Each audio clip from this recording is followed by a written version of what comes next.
इनको जो है वो शादी का झांसा देता है और 2 साल तक इसको इस्तेमाल करता है, इसके साथ ज़िंदा करता है। सर मेरा उनसे ताल्लुक़ 2024 में कायम हुआ था एक मैरिज शादी ऐप पे, निकाह के लिए। कोई दोस्ती नहीं थी, ना कोई रिलेशन था, निकाह के लिए हम मिले थे। अब 2 साल से ये रह रहा था मेरे साथ, सारा कुछ था, आना जाना वाला सीन था। ये रहता नहीं था प्रॉपर यहाँ पे, रहता अपनी फैमिली के साथ ही था। कभी शक वाला सीन इस वजह से भी नहीं था कि इस बंदे ने ना, बीच में 1-2 दफ़ा लड़ाई हुई हमारी निकाह को लेके। इस बंदे ने ना मुझे उम्रे पे जाके ना रोज़े रसूल की ज़ियारत करवाई है और वहाँ पे जाके ना इसने मुझे खड़े होके कहा है कि मेरी नीयत जो है ना वो निकाह की है। मैं ये मेरे साथ जिस्मानी ताल्लुक़ भी कायम करके बैठा हुआ था इन पूरे 2 सालों में। तो आप कितनी दफ़ा आपके साथ जो है वो ये सब मामलात कर चुके हैं? सर अब क्या कह सकती हूँ मैं, 5-6 महीने तो आप समझ लेना कि कुछ भी नहीं था। अब बाकी जो 1.5 साल उसमें तो होता ही रहा। वो मैंने कोई लिख के या गिनती तो एक मर्द के साथ नहीं रखा हुआ था कि ये कब आया कब गया, सारा मामला थे। अस्सलाम वालेकुम, आप देख रहे हैं दस्तक टीवी। मैं हूं अमरेश हैदर। नाजरीन, तैमूर नामी शख्स जो है वो इस वक्त जो मेरे साथ अरूज साहिबा बैठी हैं, इनको जो है वो शादी का झांसा देता है और 2 साल तक इसको इस्तेमाल करता है, इसके साथ ज़िंदा करता है। और इस शादी का जो झांसा देता है उसमें इसको यकीन दिलाने के लिए जो है वो जब उम्रा करने जाता है वहाँ पर भी जो है रोज़ा रसूल के सामने खड़े होकर इसको कॉल करता है, वीडियो कॉल पे लेता है और वहाँ पर बाकायदा कस्में उठाता है कि मैं तुम्हारे साथ निकाह करूँगा। लेकिन वो निकाह नहीं करता, इसको झांसा देता है। और जब ये इनके ऊपर फोर्स करती हैं कि मेरे साथ निकाह करो, अब जो है कोई और रास्ता बाकी नहीं रहा और बड़ा टाइम गुजर चुका है, तो उसके बाद जो है वो धमकियां दिलवाना शुरू कर देता है और बाद में कहता है कि तुम्हें संगीन नताइज का सामना भी भुगतना पड़ेगा। तो तब ये जो है गुस्से में आती हैं और उसके बाद उसको मज़ीद कहती है कि यार कुछ तो करो, मेरे साथ निकाह करो, क्योंकि मैं तुम्हारी खातिर अपने ख़ानदान को छोड़ के आई हूँ।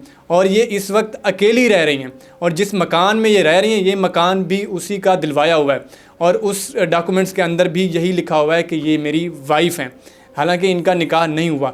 तैमूर के साथ इनकी कहानी जो है वो कैसे शुरुआत हुई, कहानी ने शुरुआत पाया और इनके ताल्लुकात जो है वो कैसे कायम हुए, ये इस कमरे तक कैसे पहुंची, आइए इनकी कहानी इन्हीं की ज़ुबानी जानते हैं। अस्सलाम वालेकुम। वालेकुम अस्सलाम। मुझे बताइएगा कि तैमूर के साथ आपका ताल्लुक़ जो है वो कैसे कायम हुआ और उन्होंने इस वक्त जिस घर में हम मौजूद हैं ये घर उन्होंने जो है वो किस तरह दिलवाया आपको?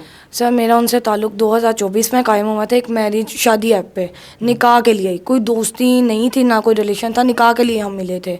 एक अच्छी अंडरस्टैंडिंग हुई। किसकी शादी थी और डायरेक्ट उन्होंने आपको निकाह की ऑफ़र की थी? बिल्कुल निकाह के लिए ही हम मिले थे। उन्होंने मुझे कहा कि मैंने निकाह करना है, मेरी फैमिली ढूंढ रही है, मेरी पहले मंगनी हो चुकी हुई है। तैमूर अहमद अजमेर टाउन के रहने वाले हैं और कपड़े का कारोबार करते हैं। इन्होंने मुझे अपने बारे में बताया, मैंने इनको अपने बारे में बताया। हमारी आपस में, इससे पहले आप एक दूसरे को नहीं जानते थे? नहीं, हम एक दूसरे को नहीं जानते थे, हम ऐप के थ्रू ही मिले हैं। और जब बातचीत हुई, अंडरस्टैंडिंग हुई, मैंने अपनी फैमिली से जिक्र किया, फैमिली एग्री हो गई। उन्होंने कहा ठीक है। कुछ महीने गुजरे होंगे, कोई 2-3 महीने, और उसके बाद जो ना इन्होंने यही वाला घर जो है वो मुझे रेंट पे लेके दिया एज आ हस्बैंड, कि जब हम निकाह करना चाहते हैं तो मैं तुम्हारी सारी जिम्मेदारी खुद उठाऊंगा, जिसमें किराया वगैरह सब कुछ ये खुद दे रहा था। अब 2 साल से ये रह रहा था मेरे साथ, सारा कुछ था, आना जाना वाला सीन था। ये रहता नहीं था प्रॉपर यहाँ पे, रहता अपनी फैमिली के साथ ही था। उसके बाद मैंने अपनी फैमिली से बात की, कुछ अरसा, कोई 7-8 महीने गुजर गए इस चीज़ को। मेरी फैमिली ने मुझे कहा कि निकाह का, मैंने इसको कहा कि अब निकाह कर लेते हैं। इसने मुझे कहा कि यार आप क्या जो है ना मुझे थोड़ा सा टाइम दे दो, आपको पता है मेरी फैमिली, आप इनकी फैमिली का लिंक है कि लड़का अकेला है, लड़के का ना कोई बहन है ना कोई भाई है, कि इकलौता बेटा है माँ बाप का। इन्होंने मुझे कहा कि मुझे थोड़ा सा टाइम दे दो, मुझे अपनी फैमिली को बनाने में टाइम लगेगा, या हम ये कर सकते हैं कि हम वही निकाह कर लेते हैं और मैं अपनी फैमिली को जो ना बाद में बता दूंगा। मेरी फैमिली ने कहा कि हम बीच में बैठेंगे। इस बंदे ने कहा कि ठीक है। करते करते ना वो साल तो इसी चक्कर में गुजर गया। अब वो एक कभी शक वाला सीन इस वजह से भी नहीं था कि इस बंदे ने ना, बीच में 1-2 दफ़ा लड़ाई हुई हमारी निकाह को लेके। इस बंदे ने ना मुझे उम्रे पे जाके ना रोज़े रसूल की ज़ियारत करवाई है और वहाँ पे जाके ना इसने मुझे खड़े होके कहा है कि मेरी नीयत जो है ना वो निकाह की है। तो एक मुसलमान जो है वो कभी भी खाना काबा जगह पे खड़े होकर उन्होंने कसम भी उठाई थी? बिल्कुल। तो मुझे लगता है कि मैं शक में है कि कोई मुसलमान भी नहीं शक करेगा ऐसे बंदे पे कि एक जगह वहाँ पे जाके, एक पाक जगह पे अल्लाह के घर में खड़ा होके आपको कोई यकीन दिलाया, आप उस पर शक कैसे कर सकते हैं। वहाँ से बात चलती आई, फिर कुछ टाइम तक जो है ना वो इसी तरह रहा। बाद में इनके अब्बा जी की तबीयत ख़राब होगी, 8-9 महीने का एक गैप आया जिसमें हम मिले नहीं हैं, लेकिन कॉल पे मैसेज पे बात होती रही। किराया शराया ये देता रहा, क्या मेरे अब्बा जी की तबीयत ख़राब है, कारोबार मैं संभाल रहा हूँ, मेरे पास टाइम नहीं होता सारा दिन आने जाने का, तो हम मिलते हैं। आखिरी दफ़ा ये बंदा मेरे पास आया छुट्टी ईद के तीसरे दिन आया और इसने मुझे कहा है कि ना मैं तुम्हारे साथ ना, मुझे सिर्फ 2 महीने थे तो मैं निकाह कर लूँगा, उसके बाद जब कहोगी जैसे कहोगी जिधर कहोगी मैं निकाह कर लूँगा। मैंने कहा ठीक है। अब उस में ये मेरे साथ जिस्मानी ताल्लुक भी कायम करके बैठा हुआ था इन पूरे 2 सालों में। तो पूरे 2 सालों आप में। घर वालों को कैसे एग्री किया कि आप जो है यहाँ पे अकेली रहें, घर वालों को छोड़ दें, किस तरह आप मानी? सर मैंने बेसिकली इस्लाम कबूल किया हुआ था। मैं एक क्रिश्चियन फैमिली से बिलोंग करती हूँ, तो उस वजह से कुछ मामला थे कि मुझे फिर घर से सेपरेट होना पड़ा, तो इस वजह से मैं पहले से ही सेपरेट रह रही थी। उसी दरमियान मेरी इससे बात हुई है और इन्होंने कहा कि भाई मैं तुम्हारी जिम्मेदारी उठाता हूँ, जब हमने निकाह ही करना है तो इन्होंने जिम्मेदारी उठाई। और एक बड़ा वो एक यकीन जो होता है ना एक मर्द का कि आप बिल्कुल एक औरत को अपने हाथ में काबू कर लेते हो, इन्होंने जब तक कसम नहीं ना खाई ये तब तक बंदा मेरे नेड़े नहीं आया। इसने वो एक पूरा ट्रस्ट गेन करके ये मेरे साथ जिस्मानी ताल्लुक कायम किया। कितनी दफ़ा आपके साथ जो है वो ये सब मामलात कर चुके हैं? सर अब क्या कह सकती हूँ मैं, 5-6 महीने तो आप समझ लेना कि कुछ भी नहीं था। अब बाकी जो 1.5 साल उसमें तो होता ही रहा, वो मैंने कोई लिख के या गिनती तो एक मर्द के साथ नहीं रखा हुआ था कि कब आया कब गया, सारा मामला थे। अच्छा, घर ऐसे नहीं मिलता जब तक पूरी डॉक्यूमेंटेशन ना हो पूरा, तो उसने जो है वो क्या शो करवाया, किस तरह आपको जो है ये घर मिला? सर उसने यहाँ पे यही शो करवाया था कि मैं इस्लामाबाद में जॉब करता हूँ, मैंने हफ्ते बाद महीने में 2-3 दफ़ा आना होता है और मेरी फैमिली लाहौर ही होती है, तो मैंने फैमिली से चोरी जो है ना वो निकाह किया हुआ है। मैं इसको कुछ अर्सा यहाँ पे रखूँगा, उसके बाद ना मैं इस अपनी फैमिली को मना के इसको ले जाऊंगा। उसने घर मालकान को बताया, ऑनर को बताया हुआ था, तो ऑनर को भी एतराज़ नहीं था कि फैमिली है और जिस तरह से जाहिर है वो भी पढ़ा लिखा था, एक अच्छी फैमिली से बिलोंग करता था, तो उन्होंने ज़्यादा पूछताछ नहीं की। और वैसे भी जब फैमिली हो तो निकाहनामा नहीं देखा जाता क्योंकि वो फैमिली शो होती है।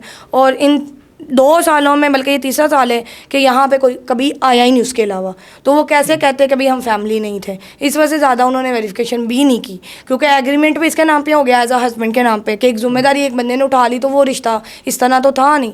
अब उसके बाद जो है ना आस्ता आस्ता इस बंदे ने मुझे किया इग्नोर शुरू। उसके बाद इग्नोर के बाद ना जब ये लास्ट दफ़ा ईद पे आया और चला गया, उसके बाद इससे मुझे लगवानी शुरू की हैं पुलिस वालों से धमकियाँ। जब मैंने इसको कहा कि भैया बहुत हो गया अब निकाह करते हैं, जब मैंने ज़्यादा जोर इसके ऊपर डाला ना, इसने मुझे लगवाई है धमकियाँ पुलिस वाले से। इसका कज़न है पुलिस वाला, उससे लगवाई धमकी कि अगर तुमने इसको अब कॉल की और इससे बात करने की कोशिश की तो हम तुम पे ब्लैकमेल का पर्चा देंगे और तुम पे ये भी कहेंगे कि तुम उसको थ्रेट कर रही हो, वो तुम ऐसा नहीं रहना चाहता।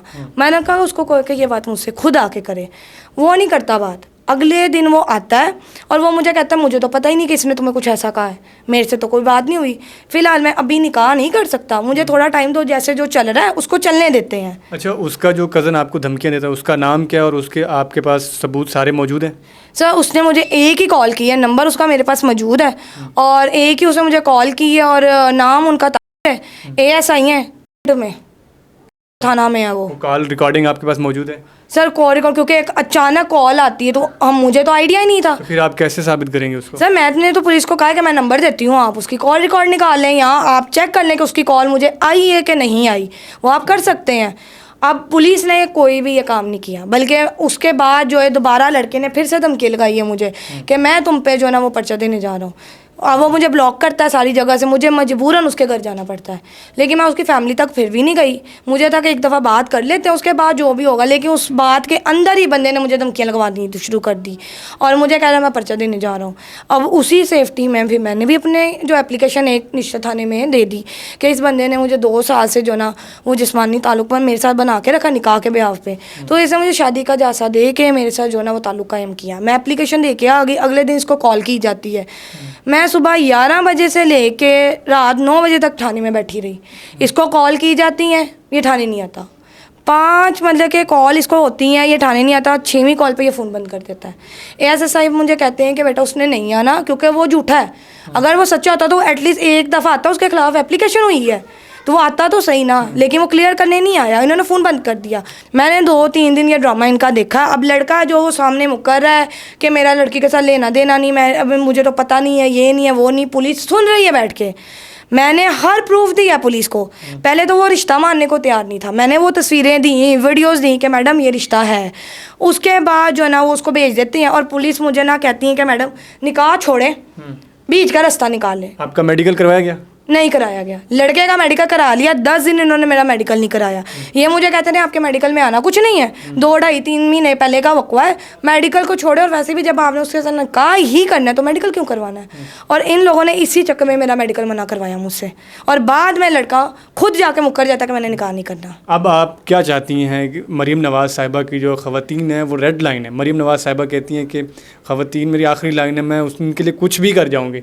और DIG फैसल कामरान साहब वो भी बड़े एक्टिव हैं अब और प्रॉपर तरीके से इन्वेस्टिगेशन कर रहे हैं। आप देख रही हैं कि पुलिस जो है लाहौर के अंदर बड़े अच्छे काम कर रही है। अच्छा मैडम, आप मरीम नवाज़ साहिबा से क्या अपील करना चाहेंगी? ख़वातीन मरीम नवाज़ साहिबा की रेड लाइन है, वो बाकायदा कहते हैं कि ख़वातीन जो है मेरी रेड लाइन है, और DIG साहब इस वक्त जो है वो बड़ा अच्छा काम कर रहे हैं लाहौर के अंदर और मामलात को सुलझाने की कोशिश कर रहे हैं और खुली कचहरियाँ तक की जा रही हैं ताकि ख़वातीन के मसाइल को सुना जा सके। इससे पहले भी एक खातून की जो है वो वीडियो वायरल हुई, उस पर फ़ौरन जो है वो एक्शन हुआ।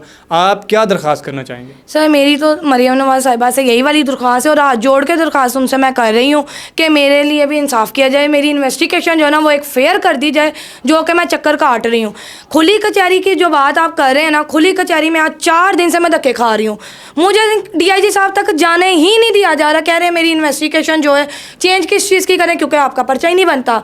तो कौन सा इंसाफ जो है वो आप ख़वातीन को दे रहे हैं? इसी वजह से ख़वातीन जो है ना अपने लिए खड़ी नहीं होती। कानून तो आप बना देते हैं, जब वो खड़ी होती हैं तो सबसे ज़्यादा उन्हीं को जलील किया जाता, सफ़र वही करती हैं मुजरिम से ज़्यादा, क्योंकि उनको जलील किया जाता, फिर डर के मारे वो पीछे हट जाती हैं। तो अब भी स्टिल मेरे साथ यही हो रहा है। तो मेरी ना मरीम नवाज़ साहिबा से यही दरख्वास्त है कि मेरे साथ ना एक फेयर इन्वेस्टिगेशन जो और इस केस को ना डील किया जाए। जी बिल्कुल नाज़रीन, ये अरूज की कहानी थी जो उन्होंने अपनी ज़ुबानी बताई है और जो उन्होंने इल्ज़ामात पुलिस के ऊपर लगाए हैं, और इस वक्त वो मरीम नवाज़ साहिबा से जो है वो दरख्वास्त कर रही हैं कि उसको जो है वो इंसाफ दिया जाए। इसी के साथ अपने मेज़बान अमरेज़ हैदर को दीजिए इजाज़त। अल्लाह निगहबान।